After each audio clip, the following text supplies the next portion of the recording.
नौजवान 28 साल का बच्चा भारत भूषण तिवारी, उसका एनकाउंटर करके गोली मार दी गई। आप बताइए कि 200 साल से मस्जिद है, पुलिस स्टेशन बाद में आया तो मस्जिद को तोड़ने की नोटिस दी जाती है।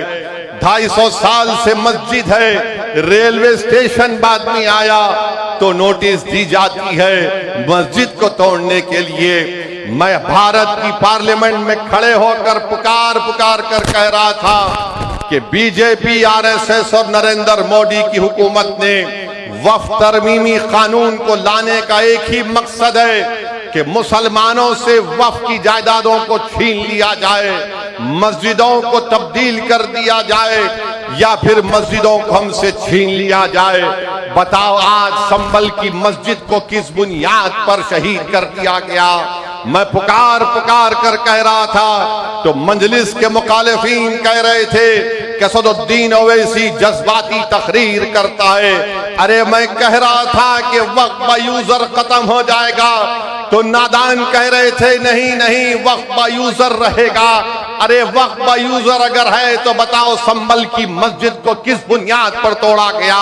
अगर वक्फ यूजर कानून में है तो फिर नोटिस किस बुनियाद पर मीरठ और दीगर जगहों पर मस्जिदों को दी जा रही है। मेरे अजीज दोस्तों और बुजुर्गों, याद रखो, फिरका अगर एनकाउंटर से बचना है, अगर हमको अपनी मसाजिद की हिफाजत करना है, अगर हम अपने गांव और अपने घर के अतराफ में विकास चाहते हैं, अगर हम अपनी बेटियों के लिए तालीम और कॉलेज चाहते हैं, अगर हम अपने बूढ़े लोगों के लिए हुकूमत से एक अस्पताल चाहते हैं, अगर हम इज्जत चाहते हैं, अगर हम बेबाक तरीके से अपने दीन पर अमल करना चाहते हैं, तो याद रखिए आपको उत्तर प्रदेश में अपनी एक सियासी क़ियादत को बनाना पड़ेगा। और इस बात को ज़हन नशीन कर लीजिए कि जो कोई आकर ये कहता है कि अगर अल्पसंख्यक समाज मुसलमानों की एक सियासी लीडरशिप बनेगी तो इससे फिरका परस्ती में इजाफा होगा, मैं जिम्मेदारी के साथ कह रहा हूं ये लोग झूठ बोल रहे हैं। अगर फिरका परस्ती के इस समंदर में आज इस मुल्क को घेरा जा रहा है, जगह जगह पर हमको नुकसान पहुंचाया जा रहा है, तो फिर इसका जिम्मेदार कौन है? इसका जिम्मेदार वही लोग हैं जो पिछले 70 साल से मिल्लत मजलूमा को ये कह कर सुलाते रहे और उनको रोकते रहे कि नहीं आपकी और हमारी लीडरशिप नहीं हो सकती है, हमको नाम निहाद सेकुलर पार्टियों का साथ देना है। बताइए अजीज दोस्तों और बुजुर्गों, हमने 70 साल में हर किसी सियासी जमात के हक में वोट दिया, बताओ हमारा क्या फायदा हुआ? हमारा कोई फायदा नहीं हुआ, हमारा नुकसान बहुत ज्यादा हो गया है। इसीलिए मैं आज आपसे फिर से अपील कर रहा हूं कि मुत्तहिदा तौर पर आप अपने वोट का सही इस्तेमाल करते हुए आने वाले असेंबली और विधानसभा के चुनाव में मजलिस इत्तेहादुल मुस्लिमीन के उम्मीदवारों को आप कामयाब करिए। यकीनन हम भी नहीं चाहते कि दोबारा उत्तर प्रदेश में बीजेपी की सरकार बने। मैंने पहले भी कहा और आज भी कह रहा हूं कि अगर कोई हमसे गठबंधन करने तैयार है बीजेपी को रोकने के लिए, तो असदुद्दीन ओवैसी आधे रास्ते तक पैदल चल कर आने तैयार है। हम भी नहीं चाहते कि दोबारा बीजेपी की सरकार यहां पर बने। मगर याद रखिए, अगर आप ये समझते हैं कि नहीं समझौता नहीं होगा, तुम्हारा काम सिर्फ वोट डालकर अपने घर में जाकर खामोश बैठ जाना, तो मैं उनसे कहना चाहूंगा कि अब वोट डाला जाएगा मगर वोट नेता बनाने के लिए इस्तेमाल होगा, वोट किसी पार्टी को बचाने के लिए नहीं इस्तेमाल किया जाएगा। मेरे अजीज दोस्तों और बुजुर्गों, अगर गठबंधन होगा, अलायंस होगा, इज्जत और मान सम्मान के साथ होगा, तो यकीनन असदुद्दीन ओवैसी और मजलिस इत्तेहादुल मुस्लिमीन उस गठबंधन के साथ काम करने को तैयार है। हम पूरी कोशिश करने तैयार है कि दोबारा भाजपा की सरकार उत्तर प्रदेश में ना बने। मगर अगर आप ये समझते हैं कि हमारा काम सिर्फ दरी बिछाना है, तो याद रखो अब कोई दरी नहीं बिछाएगा। अब दरी बिछाने के दिन खत्म हो चुके हैं। चाहे वो नौजवान हो, चाहे वो बुजुर्ग हो, या हमारी इज्जतदार माँ और बहनें हैं, वो इस बात को महसूस कर लिए हैं कि अब दरी नहीं बिछाएगी। अब हक की और मान सम्मान की लड़ाई होगी। अब नेता बनाया जाएगा, अब लीडरशिप बनाई जाएगी, और ऐसा लीडर बनाया जाएगा जो उत्तर प्रदेश की विधानसभा में जाकर अंधा, गूंगा और बहरा बनकर ना बैठे, बल्कि जब मस्जिदों को शहीद किया जा रहा है तो उनको अपनी जमीर की आवाज पर उस विधानसभा के दरो दीवार को हिला के रखना चाहिए था। मगर आज हम देख रहे हैं कि वो खामोश बैठे हुए। तो मेरे अजीज दोस्तों और बुजुर्गों, मेरी आपसे अपील है कि याद रखिए, नेता आपको बनना है। ओवैसी हैदराबाद से निकलकर यहाँ पर बिजनौर में और नजीबाबाद में इसलिए नहीं आया कि मैं अपनी तकरीर के जरिए तुमसे वाह वाह हासिल करूं। मैं आया हूं और आता रहूंगा इंशाअल्लाह ताला।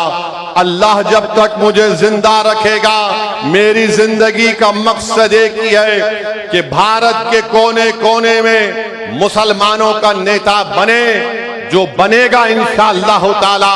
जो कोई नाम निहाद सेकुलर पार्टी नहीं चाहती। बीजेपी तो मुसलमान को टिकट भी नहीं देती, और ये जो अपने आप को सेकुलर कहती है, ये किसी को टिकट देती है तो किसी को टिकट देकर गुलाम बनाने के लिए देती है। मजलिस आपसे कह रही है कि तुम गुलाम नहीं बनोगे, तुम कायद बनोगे, तुम हुक्मरान बनोगे, तुम गरीबों की आवाज बनोगे, तुम मजलूमों की ताकत बनोगे। ये मजलिस इत्तेहादुल मुस्लिमीन का पैगाम है। मेरे अजीज दोस्तों और बुजुर्गों, मैं आपसे अपील कर रहा हूं कि आपने सबको आजमा लिया, मगर आप देखते ये हैं कि कोई फिरका परस्ती को रोक नहीं पा रहा है। आखिर कब तक हम सिर्फ वोट डालने वाले बनकर रहेंगे? याद रखिए, जमहूरियत लोकशाही में अगर आप वोटर बनकर रहेंगे तो आपके मसाइल हल नहीं होंगे, आपके महल्लों में और गांव में विकास का काम नहीं होगा। अगर आप शहरी बनेंगे, हुकूक के साथ शहरी बनेंगे, तो हमारे बच्चों का मुस्तकबिल अच्छा होगा, हमारी नौजवानों की जवानी अच्छी रहेगी, हम अपने बुजुर्गों के ख्वाबों को पूरा कर सकेंगे। हम अपने घर में हमारी माओ की आंख में आंसू नहीं, बल्कि उनके चेहरों पर मुस्कुराहट देखेंगे अगर आप मुत्तहिदा तौर पर अपने वोट का इस्तेमाल करेंगे मजलिस इत्तेहादुल मुस्लिमीन के हक में। मेरे अजीज दोस्तों और बुजुर्गों, आप जानते हैं कि उत्तर प्रदेश में आज क्या क्या क्या हो रहा है। आप बताइए कि 200 साल से मस्जिद है, पुलिस स्टेशन बाद में आया तो मस्जिद को तोड़ने की नोटिस दी जाती है। 250 साल से मस्जिद है, रेलवे स्टेशन बाद में आया तो नोटिस दी जाती है मस्जिद को तोड़ने के लिए। मैं भारत की पार्लियामेंट में खड़े होकर पुकार पुकार कर कह रहा था कि बीजेपी, आरएसएस और नरेंद्र मोदी की हुकूमत ने वक्फ तरमीमी कानून को लाने का एक ही मकसद है कि मुसलमानों से वक्फ की जायदादों को छीन लिया जाए, मस्जिदों को तब्दील कर दिया जाए, या फिर मस्जिदों को हमसे छीन लिया जाए। बताओ, आज संभल की मस्जिद को किस बुनियाद पर शहीद कर दिया गया? मैं पुकार पुकार कर कह रहा था तो मजलिस के मुखालिफीन कह रहे थे कि असदुद्दीन ओवैसी जज्बाती तकरीर करता है। अरे मैं कह रहा था कि वक्त बा यूजर खत्म हो जाएगा तो नादान कह रहे थे नहीं नहीं, वक्त बा यूजर रहेगा। अरे वक्त बा यूजर अगर है तो बताओ संभल की मस्जिद को किस बुनियाद पर तोड़ा गया? अगर वक्त बा यूजर कानून में है तो फिर नोटिस किस बुनियाद पर मीरठ और दीगर जगहों पर मस्जिदों को दी जा रही है? मेरे अजीज दोस्तों और बुजुर्गों, याद रखो, फिरका परस्ती से मुकाबला अगर करना है तो जमहूरी तरीके से करना है। हमको कानून को अपने हाथ में नहीं लेना है। मैं नहीं चाहता कि कोई नौजवान अपनी जान की बाजी लगा दे, और मैं नौजवानों से कह रहा हूं कि अल्लाह तुम्हारे जज्बे को सलामत रखे, और अगर जिस दिन जरूरत पड़ेगी जान की बाजी लगाने के लिए तो इंशाअल्लाह ताला पहले असदुद्दीन ओवैसी अपनी जान को आपके इत्तेहाद और आपके वक़ार के लिए कुर्बान कर देगा। मगर नौजवानों, ये हाल आज हम देख रहे हैं कि कैसे उत्तर प्रदेश में एक ही समुदाय को टारगेट किया जा रहा है। गंगा में कश्ती में रमजान के दिन में हमारे 14 मुस्लिम नौजवानों ने रोजा खोला, उन पर इल्जाम लगा दिया गया कि उन्होंने गोश्त खाकर हड्डियां गंगा नदी में फेंक दी। 2 महीने तक वो 14 मुस्लिम बच्चे जेल में थे, 2 महीने तक जेल में थे। कितने ये नाम निहाद सेकुलर पार्टी के नेताओं ने अपनी आवाज उठाई, अपनी जबान को जुम्बिश दी, सब गूंगे बनकर बैठ गए।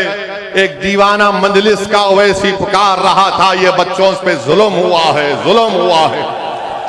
और वही आप देखते हैं कि चंद दिन पहले एक वीडियो आई कि कोई लोग कश्ती में बैठकर शराब भी पी रहे हैं, मुर्ग भी गोश्त पका रहे हैं। उनको पुलिस ने अरेस्ट किया और दूसरे दिन उनकी बेल हो गई, दूसरे दिन उनकी बेल हो गई। बताओ, कानून के इस्तेमाल में भी इस तरह का इम्तियाज होता है, कानून के इस्तेमाल में भी नरमी दिखाई जाती है। जो मुसलमान थे वो 2 महीने जेल में थे बच्चे, और जो मुसलमान नहीं थे 24 घंटे के अंदर उनको बेल मिल जाती है। बताओ, ये खुली फिरका परस्ती भाजपा और आरएसएस की और योगी आदित्यनाथ की नहीं है तो फिर किसकी है बताइए आप। 24 घंटे में बेल हो गई और वो बच्चे 14 दिन तक जेल की सलाखों में परेशान रहे। पूरा रमजान वहां पर गुजार दिया, ईद वहीं पर गुजार दी। मेरे अजीज दोस्तों और बुजुर्गों, ये नाम निहाद सेकुलर पार्टी के कायदीन गूंगे बनकर ये सब तमाशा देख रहे थे। मेरे अजीज दोस्तों और बुजुर्गों, मेरी आपसे गुजारिश है कि आप इन बात पर गौर फरमाइए। याद रखिए, जब आप यहां से उठकर अपने घर को जाएंगे, मेरी आपसे ये गुजारिश है कि तुम यहां से फिक्र लेकर उठो, तुम यहां से एक सोच लेकर उठो, ताकि वो फिक्र और सोच तुम्हारे दिलो दिमाग में इनकलाबी तब्दीली को पैदा कर दे। याद रखो, बीजेपी और आरएसएस को रोकने की जिम्मेदारी सिर्फ उत्तर प्रदेश के मुसलमानों की नहीं है, उत्तर प्रदेश के हर नागरिक की जिम्मेदारी है।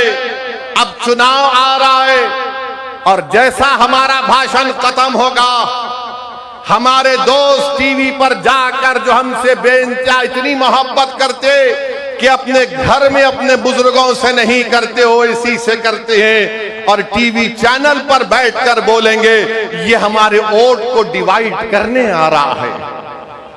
अरे कौन सा वोट डिवाइड हो रहा है बताओ, कौन सा वोट डिवाइड हो रहा है बताओ। कैसे बीजेपी चुनाव पे चुनाव जीत कर जा रही है। बंगाल का इलेक्शन हम लड़ने गए, 280 विधानसभा की सीट 11 हम लड़े, वहां पर भी यही इल्जाम लगा दिए। और जब ममता बनर्जी हार गई और हारने के 10 दिन के अंदर उनके 20 सांसद बीजेपी मोदी अमित शाह के साथ बैठकर चाय पी रहे हैं। उन सांसद में वो भी लोग थे जो दिन रात मुझे गाली देते थे, आज वो मोदी अमित शाह के साथ बैठकर चाय पी रहे हैं। बताओ, क्या तुम्हारी जबानें खामोश क्यों हैं? कैसे चले गए मोदी अमित शाह बीजेपी के पास? हो 60 विधायक भाग गए ममता के। मैं पुकार कर कह रहा था कि बंगाल के मुसलमानों से ममता बनर्जी ने धोखा दिया उनको।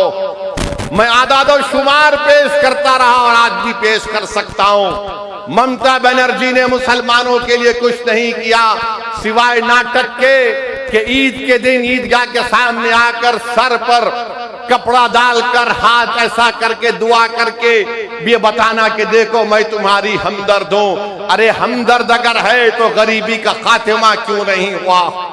हमदर्द अगर है तो हमारी बहनें जो मालदा मुर्शिदाबाद में 900,000 रुपये लेकर 1000 बीड़ी बनाती हैं, मेरे भाई याद रखिए अब आपकी जिम्मेदारी है कि आप मुत्तहदा तौर पर अपने वोट का सही इस्तेमाल करें। यहां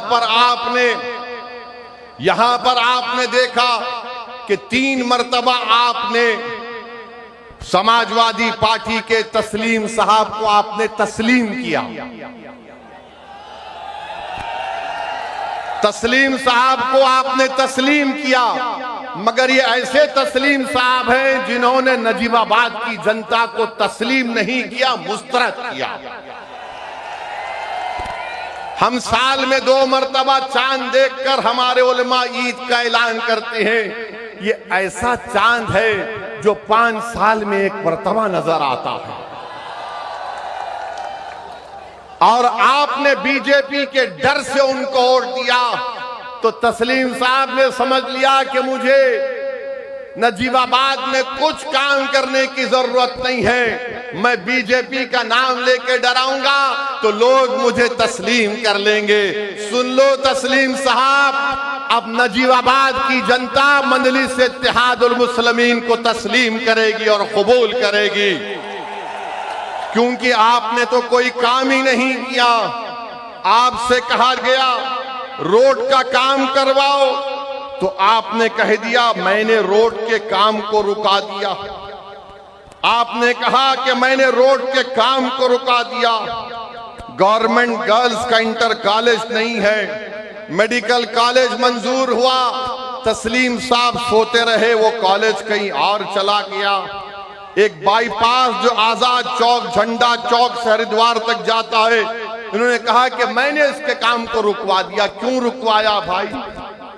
आपके पेट में दर्द हो रहा था तस्लीम साहब, जो आपने इस काम को रुका दिया। कोई विधायक ऐसा भी होता है कि काम को रुका देगा, मगर तस्लीम साहब को लगता है कि भाजपा का डर दिखाओ और इन लोगों को वोट हासिल कर लो। अब आप जानते हैं कि नजीबाबाद में विकास शहर में कोई नहीं हुआ। ये पूरी समाजवादी की लीडरशिप ढीली लीडरशिप है, एकदम बिल्कुल ढीली लीडरशिप है। मैं आपसे अपील कर रहा हूं कि नजीबाबाद और बिजनौर जिले के विकास के लिए आने वाले विधानसभा में आप मजलिस इत्तेहादुल मुस्लिमीन को वोट दीजिए। और फिर बाबा ने आकर कहा था यहां पर कि इंटीग्रेटेड एथेनॉल प्रोडक्शन का 2017 में फैक्ट्री का संगे बुनियाद रखा, 56 करोड़ रुपए खर्चा किए और कहा कि 40,000 लीटर एथेनॉल हर दिन में बनेगा। मार्च 2024 से फैक्ट्री बंद है। बाबा को फिक्र ही नहीं है, मगर बाबा से पूछो तो बाबा बोलेंगे अगर कोई रोड पर आकर सड़कों पे आकर गुंडागर्दी करेगा तो बर्दाश्त नहीं किया जाएगा। ऐसे करने वालों के साथ पीढ़ियों तक इसका परिणाम भुगतना पड़ेगा। ये बाबा का बयान है। माने उन्होंने कहा था 10 मुहर्रम के जुलूस के बारे में, जो शहादत हुई नवासे रसूल इमाम हुसैन की, तो हम बाबा को बताते हैं कि जो 10 मुहर्रम का जुलूस है बाबा, वो नवासे रसूल की शहादत और अहले बैत की शहादत के सिलसिले में जुलूस निकलता है। और हम उनको याद दिलाना चाहते हैं कि वक्त के यजीद ने भी, उस वक्त के यजीद ने भी और इस वक्त के यजीद भी यही समझता था कि कमजोरों को खत्म करने से कामयाबी मिल जाएगी।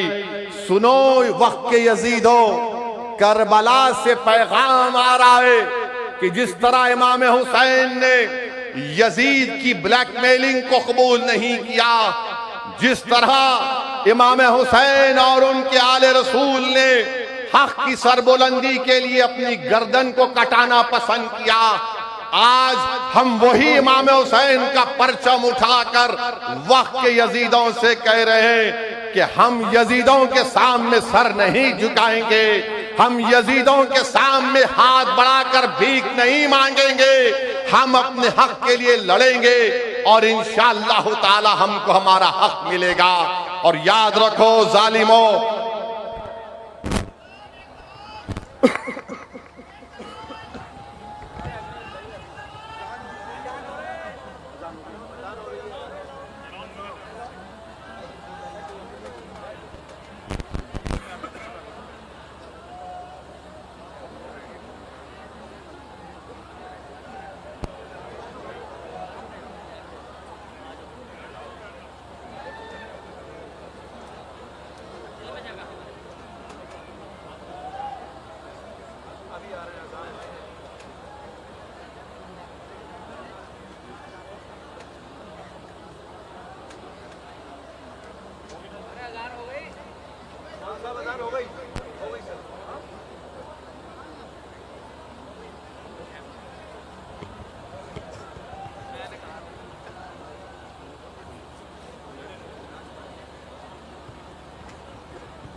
अज़ा हो रही थी इसलिए हमने वक्फा लिया। मेरे अजीज दोस्तों और बुजुर्गों, किसी शायर ने अच्छा कहा, जुल्म फिर जुल्म है, जुल्म बढ़ता है तो दब जाता है, खून फिर खून है, टपकेगा तो जम जाएगा। तो मेरे अजीज दोस्तों और बुजुर्गों, आप जानते हैं कि यहाँ पर नजीबाबाद में एक शुगर मिल का भी क्या हाल होकर रह गया। बाबा कहते हैं कि पीढ़ियां याद रखी जाएंगी, पिछले साल किसकी इबादतगाह के सामने तमाशा किया गया था वो आप जानते हैं। मगर आज हम देख रहे हैं कि आज हमको एक तरफ से डराया जाता है। अखिलेश कहते हैं कि अगर वोट मुझे नहीं दोगे तो कभी चुनाव नहीं होगा। अखिलेश यादव ये क्यों भूल जाते कि जब वो मुख्यमंत्री थे तो आजादी के बाद 50,000 मुसलमानों को उनके घर से बेघर कर दिया गया था। वो मुजफ्फरनगर का कांड जब हुआ था, अखिलेश यादव मुख्यमंत्री थे। उन्हीं के उस गलतियों की बिना पर आज हम देखते हैं कि बीजेपी इख्तिदार पर आकर बैठ गई और बोलते हैं कि चुनाव नहीं होगा। यही बात ममता बनर्जी ने कही थी बंगाल में, मगर आपने देख लिया क्या हुआ।